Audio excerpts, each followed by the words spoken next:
설교에 앞서 먼저 지난 시간에 말씀드린 마태복음에 기록된 하늘나라와 관련해서 추가로 정확히 말씀드리면 마태복음은 하늘나라가 34회 기록되었고 하나님의 나라는 4회 기록되었는데, 하나님의 나라는 모두 마태나 다른 사람이 아닌 예수님께서 하신 말씀을 인용한 기록입니다.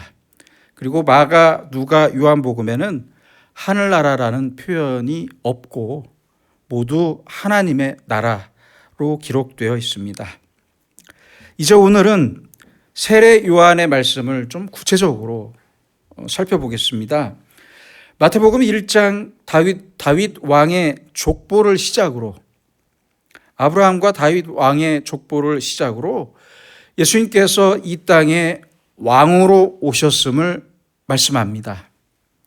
세례 요한은 왕이신 예수님보다 먼저 전령으로서, 선발대로서 자신의 역할을 시작하게 됩니다. 그래서 11절에 보시면 세례 요한은 내 뒤에 오시는 이가 있다고 말합니다. 지난 3절에서도 그는 외쳤습니다. 주의 길을 준비하라. 그가 오실 길을 곧게 하라. 회개하고 길을 준비하라고 외쳤어요. 길이라는 것이 얼마나 중요합니까? 그렇죠? 우리도 운전하다 보면 가끔 비포장 도로를 만날 때가 있어요. 길이 나쁘면 아무리 좋은 차를 몰더라도 흔들려서 속도를 낼 수가 없어요. 그렇게 험한 길을 가다가 갑자기 아스팔트로 포장된 좋은 길을 만나면 그렇게 기분이 좋을 수가 없어요. 그러니 이 길이라는 것이 얼마나 중요합니까? 길은 곧아야 하고 곧은 길은 고속도로라는 뜻입니다. 우리 마음에도 고속도로를 만들어야 합니다. 주님의 말씀이 거침없이 내게 들어올 수 있도록 고속도로와 같은 마음의 길을 만들어야 합니다. 그런데 내 마음의 길이 좁은 골목길 같고 꾸불꾸불한 비포장 도로와 같다면 그 귀한 하나님의 말씀이 나에게 바로 들어올 수가 없어요. 우리도 어떤 날은 그렇잖아요. 하나님의 말씀이 전혀 귀에 들어오지도 않고 믿어지지도 않을 때가 있어요. 그래서 세례 요한은 말씀합니다. 이제 예수님께서 오신다. 내 뒤에 오신다. 그러니 회개하고 주님의 길을 예비하라. 준비해라. 하나님께서 임하시는 길을 곧게 만들라는 뜻입니다. 누가복음 3장 5절에 보면 골짜기가 메워지고 모든 산과 작은 산이 낮아지고 굽은 것이 곧아지고 험한 길이 평탄하여질 것이요 라고 말씀합니다. 이렇게 열심히 곧은 길, 고속도로를 만들라는 거예요. 세례 요한은 선발대로서 이렇게 외쳤고 이어서 왕이신 예수님께서 오실 것을 알려주고 있습니다. 이제 많은 사람들이 세례 요한의 소문을 듣고 찾아옵니다. 6절에 보시면 자기들의 죄를 자복하고 요단강에서 그에게 세례를 받았다. 세례에 대해서 신학적으로 살펴봐야겠습니다. 세례 요한이 베풀었던 세례, 그 세례 이전에는 세례라는 게 없었어요. 없었습니다. 세례 요한의 세례 전에 있었던 유대인들의 종교 의식은 할례였습니다. 할례. 다시 말하면 할례를 받은 사람들이 다시 세례를 받았다는 거예요. 한편으로 보면 이중적인 의식이었습니다. 그렇죠? 할례는 유대 사람들에게는 선민이 되었다는, 선택받은 민족이 되었다는 의식이었고, 세례는 예수 그리스도의 백성이 되었다는 의식입니다. 우리는 세례를 종교적인 의식만 생각할 것이 아니라 그 의식의 뜻을 분명히 생각해야 합니다. 세례는 내가 하나님의 백성이 되었다는 의식입니다. 그래서 흔히들 세례를 결혼식에 비유합니다. 신랑과 신부가 많은 사람들 앞에서 평생 함께 살겠다는 약속을 하는 것이 결혼식입니다. 세례도 이 결혼식과 같습니다. 간혹 어떤 분들은 그런 말을 하죠. 제가 좀 더 믿음이 생기면 그때 가서 세례를 받겠다면서 거절합니다. 거절하기도 해요.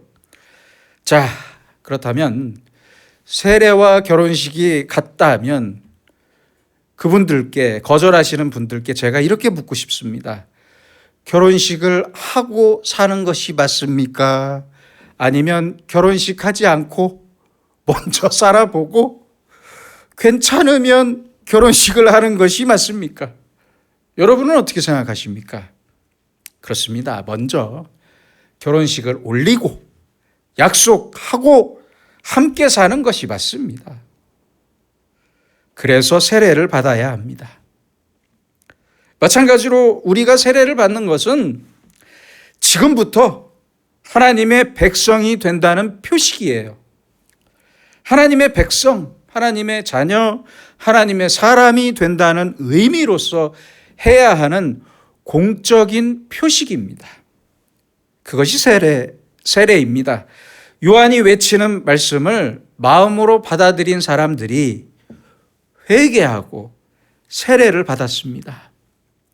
이 사람들은 모두 메시아를 기다리는 사람으로서 세례를 받았던 것입니다. 또 하나 생각할 것이 있습니다. 요단강에서 세례를 받았다고 하는데요. 세례 요한이 어떤 방법으로 세례를 했는지는 아무도 몰라요. 기록이 없어요. 정확히 몰라요. 물을 들어갔다 나왔는지, 물을 적시기만 했는지 저도 궁금합니다. 역사 신학자들의 말로는 잠수하듯이 온몸이 물에 잠겼다가 나온 게 아니라, 제 얘기가 아닙니다. 역사 신학자들 이야기예요. 잠수하듯이 온몸이 물속에 전부 들어갔다 나온 게 아니라 허리쯤 잠기는 강에 들어가서 바가지 같은 걸로 물을 떠서 머리에 부었다고 합니다. 맞는지 안 맞는지는 몰라요. 아무튼 그렇게 세례를 베풀었다고 하는데 그것이 점점 이제 상황에 따라서 상황에 맞게 바뀌면서 지금의 방법으로 바뀌게 된 것입니다. 그러니까 이 방법이 옳다, 저 방법은 틀렸다 이렇게 얘기할 수가 없어요. 사실은. 아무튼 많은 사람들이 요한에게 나와서 세례를 받게 됩니다. 그 사람들뿐만 아니라 많은 수의 바리새인과 사두개인들도 요단강의 요한에게로 왔습니다.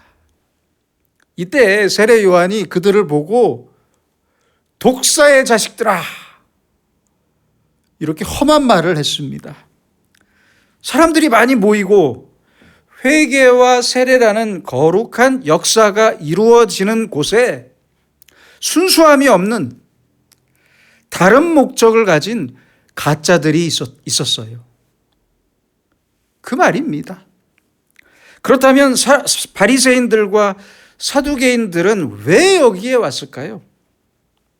다른 사람들처럼 그 마음에 감동이 있어서 깊이 회개를 하면서 요한에게 세례를 받기 위해 순수한 목적으로 왔겠냐는 이야기입니다. 아닙니다.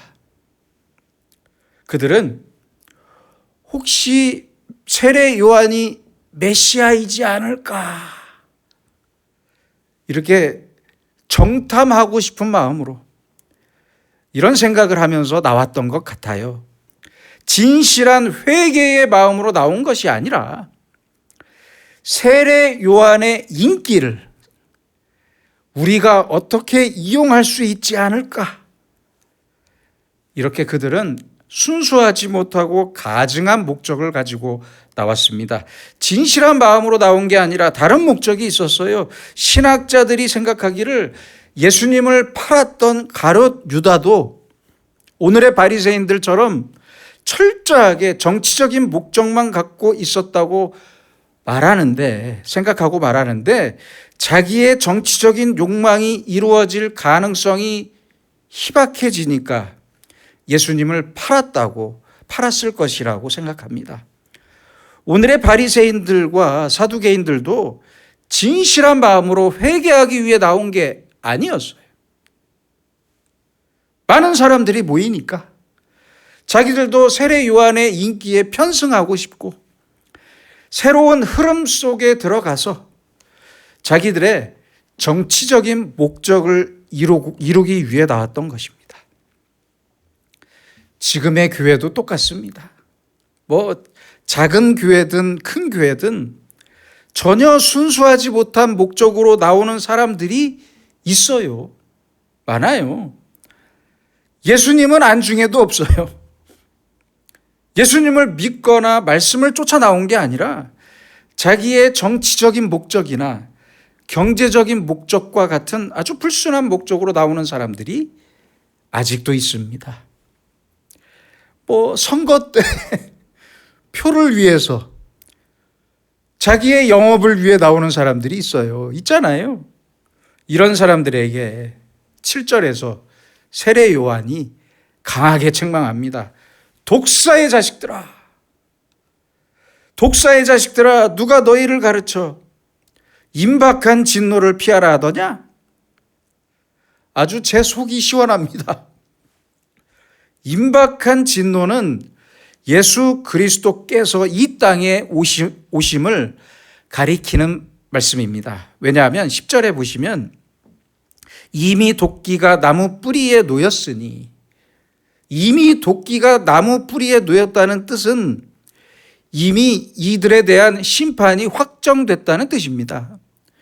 이미 도끼가 나무 뿌리에 놓였으니 좋은 열매를 맺지 아니하는 나무마다 찍혀 불에 던져지리라.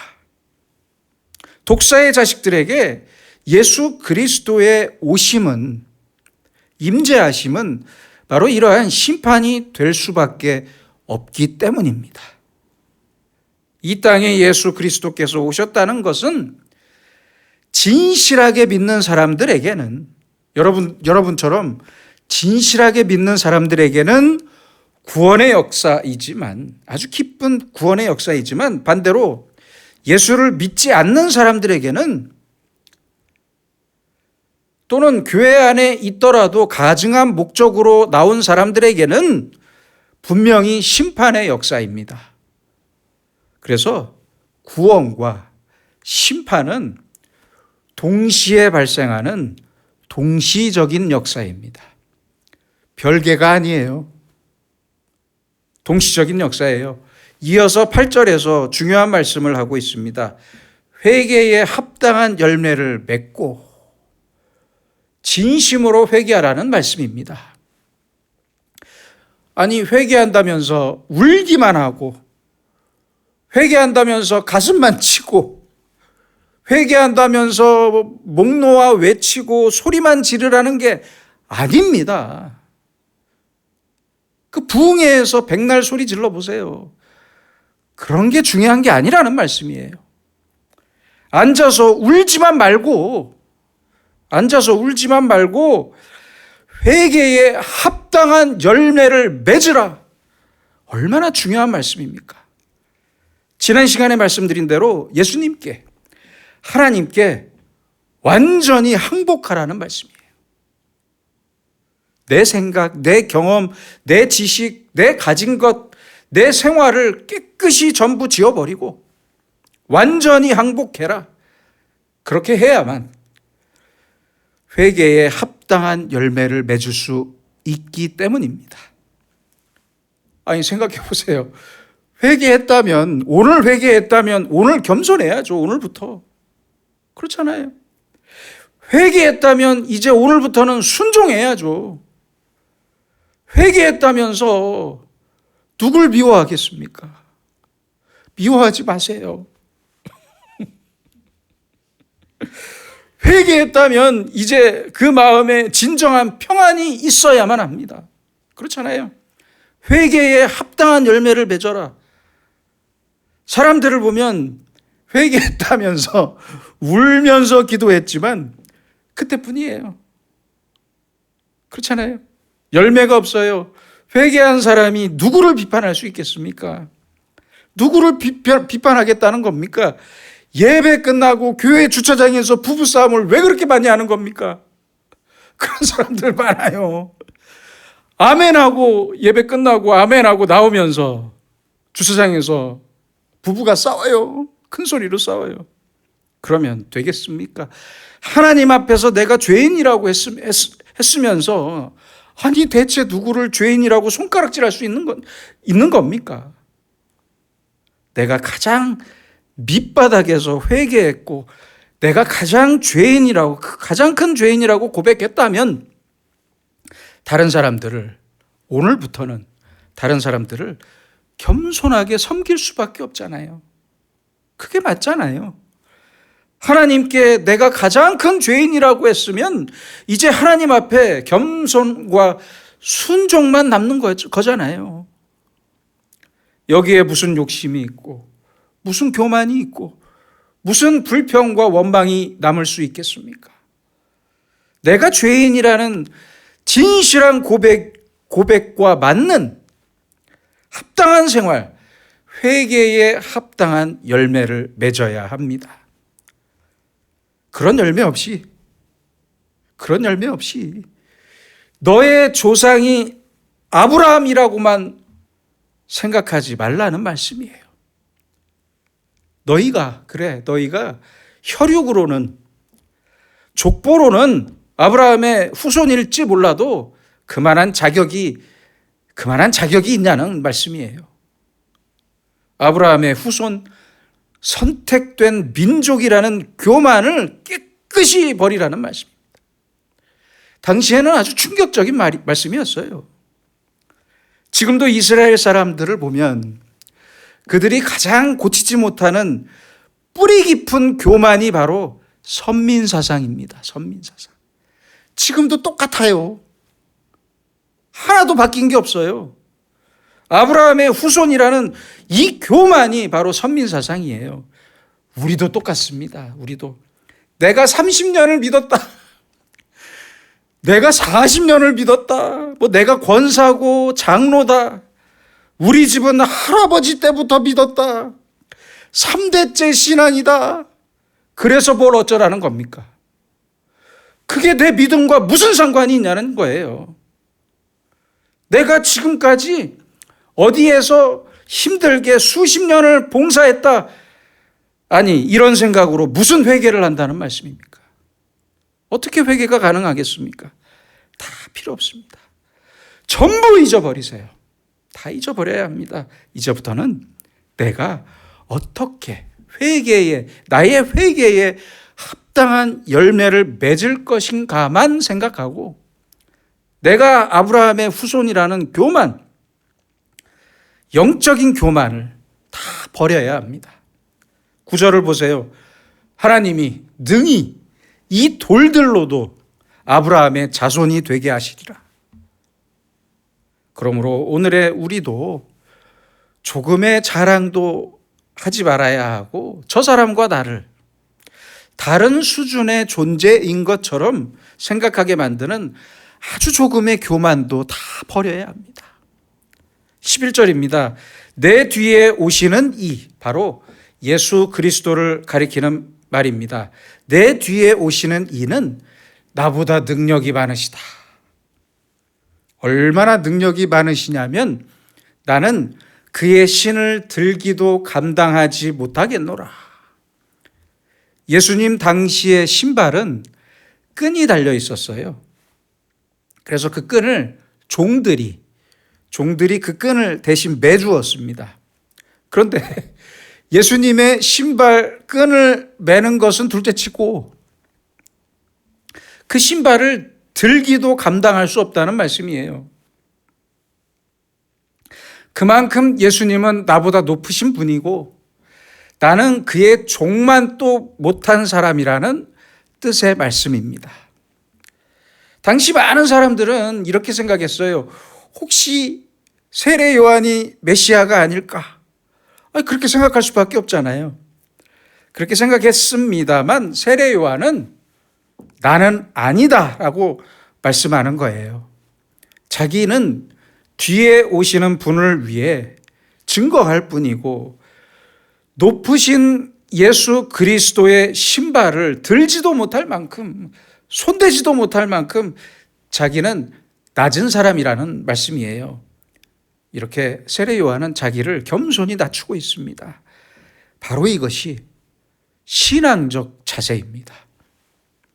그는 이렇게 예수 그리스도를 확실히 증거하고 있습니다. 이렇게 높으신 예수님도 세례를 베푸실 텐데, 너희에게 세례를 베푸실 텐데 그는 성령과 불로 너희에게 세례를 베푸실 것이다. 이렇게 말씀하고 있어요. 세례 요한 자신은 강물로 세례를 베풀었지만 예수님께서는 성령과 불로써 세례를 베푸실 것이라고 말씀합니다. 그래서 물은 율법과 회개를 말하는 것이고요. 성령은 은혜를 말하는 것입니다. 여러분, 우리는 언제든지 하나님께 회개할 수 있어요. 그러나 내가 예수 그리스도를 받아들이고 내가 은혜를 입고 내가 하나님의 자녀가 된 것을 믿게 하는 것은 내가 아니에요. 성령님입니다. 그래서 성령 세례를 받은 사람은 성령님께서 내가 하나님의 자녀라는 사실을 언제나 날마다 확증해 주십니다. 믿음을 주신다는 거예요. 예수님께서 십자가에서 돌아가신 그 사실이 바로 나를 위한 역사라는 사실을 강하게 믿게 하시고 예수님과 내가 십자가 위에서 하나가 되게 하십니다. 그것이 바로 성령의 역사입니다. 이렇게 믿는 사람이 성령과 불로 세례를 받은 사람입니다. 그래서 십자가를 볼 때마다 나도 예수님과 함께 죽습니다. 이제 옛사람은 죽어버렸고 이미 죽었고 오직 예수와 함께 십자가의 은혜로 살아가게 됩니다. 성령이 이렇게 우리에게 역사하십니다. 그리고 성령이 나를 거룩하게 하십니다. 나도 모르는 사이에 내 생각과 내 마음과 내 행동을 정죄시켜 주십니다. 또한 성령이 나를 영화롭게 하십니다. 하나님께서 주시는 영광을 알게 하시고 그것을 바라보며 기뻐하게 하십니다. 이것이 바로 신학적으로는 justify, purify, glorify, 즉 성령님께서 나를 의롭게 하시고 거룩하게 하시고 영화롭게 하시는 것입니다. 그는 성령과 불로 너희에게 세례를 베푸실 것이요. 우리에게 성령이 임하시면 회개할 뿐만 아니라 더 적극적으로 내가 하나님의 자녀가 되고 내가 거룩해지고 내가 영광스러워진다는 것을 기뻐하게 할 것이라는 뜻의 말씀입니다. 기쁘지 않습니까? 참 고마운 말씀이에요. 12절입니다. 손에 키를 들고 자기의 타작마당을 정하게 하사 알곡은 모아 곡간에 들이고 쭉정이는 꺼지지 않는 불에 태우시리라. 이것은 종말론적인 말씀입니다. 예수님께서 이 땅에 오셔서 우리의 구원자만 되시는 것이 아니라 저 역사 끝에서 모든 사람을 심판하실 것인데 그 심판의 기준은 선하냐 악하냐 의롭냐 불의하냐는 것이 아니고 단 하나 예수 그리스도를 구세주로 영접했느냐 안 했느냐입니다. 다시 말하면 예수님을 나의 구주로 믿었느냐 믿지 않았느냐는 겁니다. 그래서 예수 그리스도가 심판의 주인이라는 사실을 강하게 말씀해 주고 있습니다. 오늘의 우리도 예수님의 신발을 들기도 감당하지 못하겠다는 이 세례 요한의 겸손을 본받고 닮아야 하고 날마다 성령의 세례를 받아 하나님의 자녀된 특권을 누리며 기쁘게 살아야 할 것입니다. 기도하겠습니다. 거룩하신 아버지 하나님, 날마다 우리의 길을 곱고 평탄케 하셔서 언제라도 주님의 말씀이 우리에게 임하실 때마다 장애물이 없게 하시고 회개에 합당한 열매를 맺는 성령의 사람으로 살게 하옵소서. 자신을 예수님의 신발도 들지도 못하는 사람, 예수님의 신발을 들지도 못하는 사람, 종만도 못한 사람으로 고백하는 세례 요한의 겸손을 우리도 소유하게 하셔서 성령의 능력으로 살고 주님의 자녀라는 특권으로 살아가는 주님의 자녀가 되게 하여 주시옵소서. 예수님의 이름으로 기도드립니다. 아멘.